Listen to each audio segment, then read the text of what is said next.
Bueno, muy buenos tardes a todos. El día de hoy vamos a empezar uno de los temas más preguntados en el ENARM del año pasado y en general de todos los años. Es enfermedades exantemáticas. Mm, Varios cursos, incluso otros compañeros que han mencionado ya algo de este tema. Es el segundo tema más preguntado del ENARM. Entonces hay que estarlo checando bien. ¿Sale? Bueno, vamos a empezar con el tema de varicela. Lo puse aquí, lo voy a hacer un poquito muy rápido, solamente abarcando los puntos más importantes que pueden venir a preguntarse o incluso que se ha visto que en diversos simuladores lo, la definición es una enfermedad infectocontagiosa. La causa, esta es muy preguntada, virus de varicela zoster, con el pico de incidencia menores de 1 año y de 1 a 4 años. Lo puse en rojo porque es algo que es muy preguntado también. Entonces, el periodo de incubación va a ser de los 10 a los 21 días. Aquí bien importante tenerlo en cuenta porque lo pueden llegar a mencionar o lo pueden llegar a preguntar como cuál es el pico de incidencia de la enfermedad de la que se está tratando. Entonces, aguas ahí, ¿sale? Nuevamente, perdón por la interrupción. Hay que destacar que el contagio va a ser 2 días antes de que empiece el exantema hasta que las lesiones se formen en costra. Puede ser contagioso posterior a la costra. Ya este paciente no puede llegar a contagiar a otros, vaya. Los factores de riesgo más importantes van a ser el contacto reciente con otra persona que haya mantenido la enfermedad, el que no estén vacunados, la asistencia o en lugares de hacinamiento con otras personas contagiadas, inmunosupresión y básicamente son los más importantes. Ahora sí, el cuadro clínico hay que estar muy al pendientes porque es donde nos llegamos a confundir más frecuentemente en las preguntas tipo ENAR, que son de aparición cefalocaudal, maculopapular y evoluciona a vesículas en 4 días y posteriormente empieza a pústula y costra.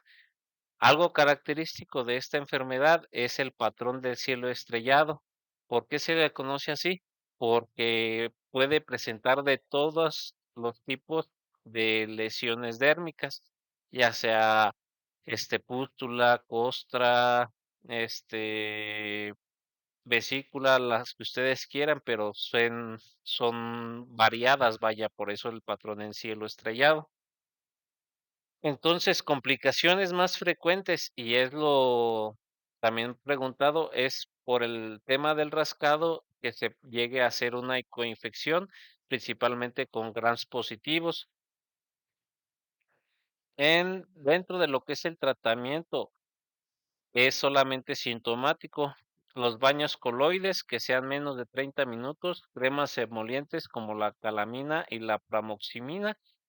Y en casos ya muy específicos, principalmente en personas adultas, la edad, la verdad no se las tengo bien seguras si es mayor de 18 años. Hay que iniciarle un esquema con aciclovir o valanciclovir en su defecto.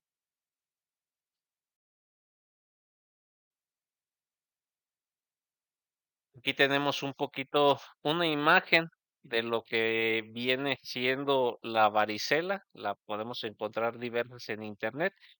Es el patrón en cielo estrellado. Aquí vemos que el niño presenta. ¿Por qué no se recomienda dar ácido acetil salicílico? Porque puede ocasionar síndrome de Reye. Esta es otra pregunta que pudiera hacer. O alguna contraindicación de algún medicamento antipirético, porque en muchas ocasiones pueden llegar a presentar algo de febrícula. Entonces, no ácido acetil salicílico en este pacientes. Otra que también puede llegarse a preguntar El tiempo de exposición para una persona cualquiera, por decir, es mi hermano, es mi papá, quien ustedes gusten, para yo tener o ser susceptible al contagio, es de 5 a 60 minutos cara a cara, y en el personal de salud es mayor a 15 minutos cara a cara o 60 minutos estando dentro del mismo ambiente o dentro de la misma habitación. Diógenes, en- el gold estándar de diagnóstico de esta enfermedad es el exudado faríngeo con una sensibilidad del 90%. Hablando del tratamiento, va a ser penicilina B por 10 días vía oral. En otros casos, no pudiéramos contar con esa, vamos a pensar en amoxiclavulánico, penicilina G benzatínica en dosis única, 600,000 unidades, o en el caso de que el paciente sea alérgico, vamos a hablar de cefalosporina, clindamicina, citromicina, claritromicina, ya dependiendo.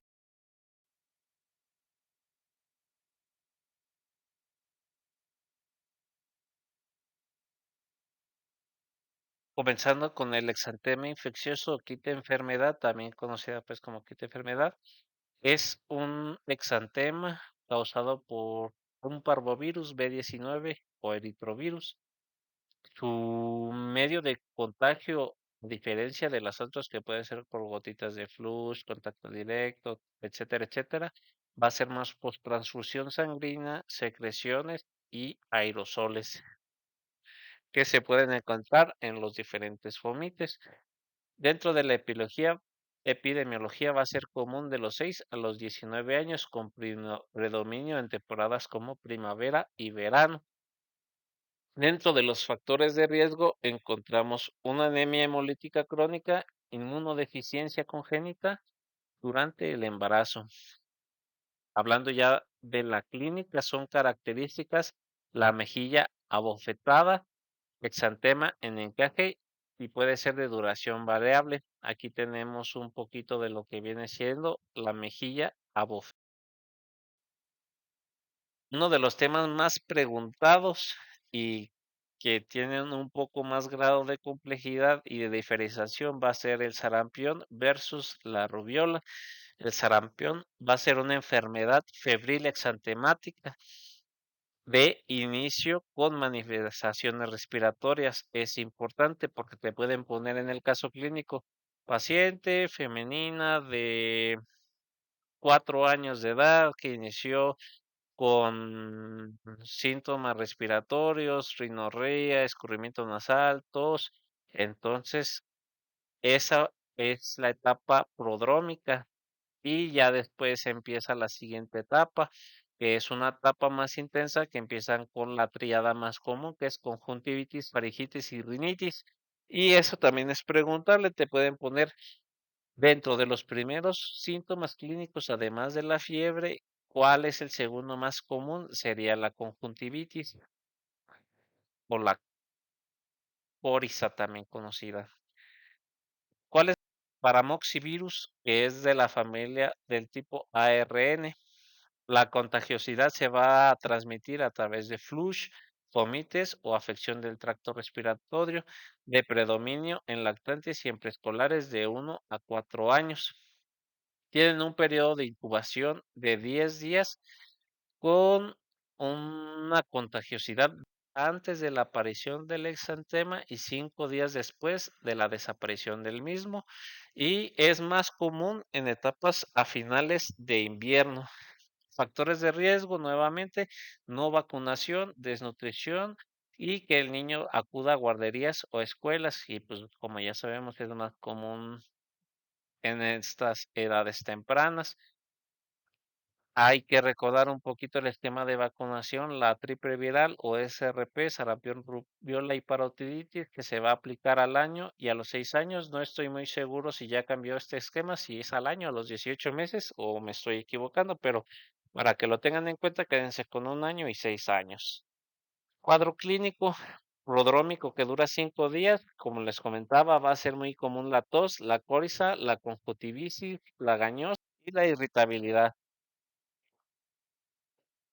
Después de estos 5 días empieza la fase exantemática, que es maculopapular, que es cefalocaudal. Hay que es patognomónico, que sea exantema retroauricular en comparación de adenopatía retroauricular, que es más común en la rubiola, para tenerlo presente. Otro dato patognomónico y que lo llegan a preguntar o te pueden preguntar, es característico en esta enfermedad y te ponen lengua en frambuesa, líneas de Simpson, Koplik.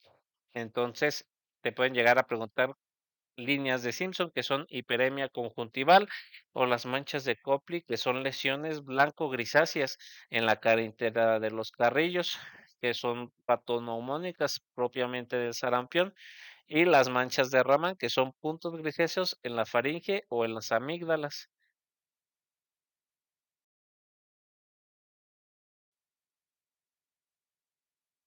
El diagnóstico va a ser principalmente con la aparición de anticuerpos durante los primeros 35 días, pero después de las 72 horas de inicio de los síntomas, porque luego puede haber un rango de error muy importante.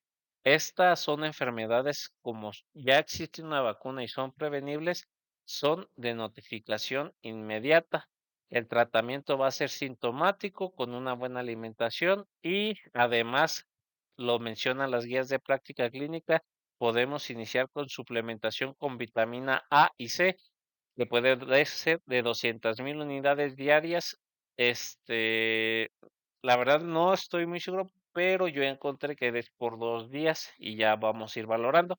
Esto con el fin de disminuir el riesgo de neumonías, que es la principal complicación en esta enfermedad, seguido de otitis media, encefalitis, panencefalitis y la enfermedad más grave o la complicación más grave de lo que es el sarampión es la desmilinización, o la panencefalitis desmilinizante. Ahora sí, hablando de la rubiola, esta, al igual que el sarampión, es prevenible precisamente en la vacunación triple viral o doble viral, sarampión rubiola, parotiditis, aplicada en el primer año y a los 6 años. Va a ser una enfermedad infectocontagiosa causada por el togavirus. Los mecanismos de transmisión son a través de glotitas de flush o de que alguien nos tosa cercano, cara a cara, estar conviviendo, y se va a presentar con leves erupciones maculopapulares con una mayor incidencia a los 8 años y de factor de riesgo que sean pacientes no vacunados, con una incidencia de 20 a 50% y con un periodo de incubación de 12 a 23 días. En comparación del otro que ya veíamos que es de los 2 días antes del exantema, los 5 días, nada más hay que recurrir la regla de los 7 días previos a la erupción y 7 días después. Factores de riesgo, personas no vacunadas, historias con contactos recientes en menos de 24 horas o incluso en nuestras comunidades en el servicio social la hemos escuchado sobre brotes. Entonces, esta es una dato de alarma o de notificación inmediata cuando se nos presente uno de estos casos. Y aquí tenemos una imagen donde podemos ver la diferenciación entre el sarampión y la rubiola. Entonces, acuérdense, sarampión, tos, conjuntivitis, coriza, fiebre, las manchas de Koplik en las mucosas oral y entre otras. Pero en la rubiola son, en lugar de exantema retroauricular, como es en el sarampión, va a ser linfadenopatía retroauricular. Esta pregunta la pueden hacer para confundirnos. Ahí tenemos manchitas de Forchemier, que son como puntitos rojos a nivel de los pilares amigdalinos o en el paladar blando. Y erupción cutánea empieza cefalo. Aquí podríamos tener un poco de febrícula, pero no tanto como la fiebre escarlatina, que son de 39 a 40. Aquí podemos tener de 37,2 a 37,8. Un síndrome catarral leve, signo de Taudor, que son adenopatías retroauriculares dolorosas, que es lo que le comentábamos para no confundir con el exantema retroauricular. Las manchas de Forchemia, que son lesiones en las mucosas en enantema petequiales puntiforme a nivel del paladar blando. El diagnóstico, aislamiento del virus de la rubiola, puede ser con una prueba de ELISA, con una PCR, incluso en el día 18 lo recomiendan por los rangos de error. El tratamiento en la mayoría de las patologías va a ser sintomático, antipiréticos como el paracetamol, el aislamiento para evitar el contagio contra personas y cuidados de la piel, el baño diario con agua tibia. Aquí les tengo un pequeño resumen o una tablita de lo que puede ser más importante o preguntar en el ENAM. Sarampión, incubación 12 días, síntomas más comunes, torrinitis, conjuntivitis, fiebre moderada, manchas de cóplex, exantema retroauricular, diagnóstico inmunoglobulina M después de las 72 horas hasta las 35 días o PCR del virus en secreciones. Tratamiento sintomático, hidratación, antipiréticos, vitamina A. Aquí me faltó un cero, 200, son 200,000 unidades por día para evitar la complicación de neumonía, acuérdense. La complicación más grave, panencefalitis desmielinizante, rubiola, de 14 a 21 días, febrícula, manchas de Forchemier, adenopatías retroauriculares dolorosas a la palpación. Acuérdense, aquí tenemos la diferenciación exantema retroauricular y adenopatías retroauriculares. Diagnóstico, detección del virus mediante ELISA o inmunoglobulina M antirrubiola a partir de las 72 horas. Tratamiento, control de la fiebre con antipiréticos, antihistamínicos para la comezón. Para la fiebre escarlatina, acuérdense, la causa es el estreptococo piógenes. Va a tener un inicio brusco con fiebre de 38, 39 grados, cefalea, náuseas, vómito, lengua en frambuesa, piel en lija. El diagnóstico va a ser más que nada clínico, pero el gold estándar es el exudado faríngeo. El tratamiento, acuérdense, penicilina B oral 10 por 10 días, macrólidos en caso de alergias o penicilina G benzatínica 600,000 unidades intramuscular como dosis única. Aquí hay que tener especial cuidado porque las principales complicaciones pues, son las que ya conocemos, artritis séptica o algún tipo de artritis, alguna cardiopatía, y en la varicela con un periodo de incubación de 10 a 21 días, fiebre, malestar general, de inicio cefalocaudal, lesiones en cielo estrellado, porque se pueden presentar de todas, acuérdense, el diagnóstico va a ser más que nada clínico. Y tratamiento sintomático, evitar ácido acetil salicílico por síndrome de Reye. Acuérdense también de utilizar los emolientes y podemos utilizar antihistamínicos para disminuir la comezón,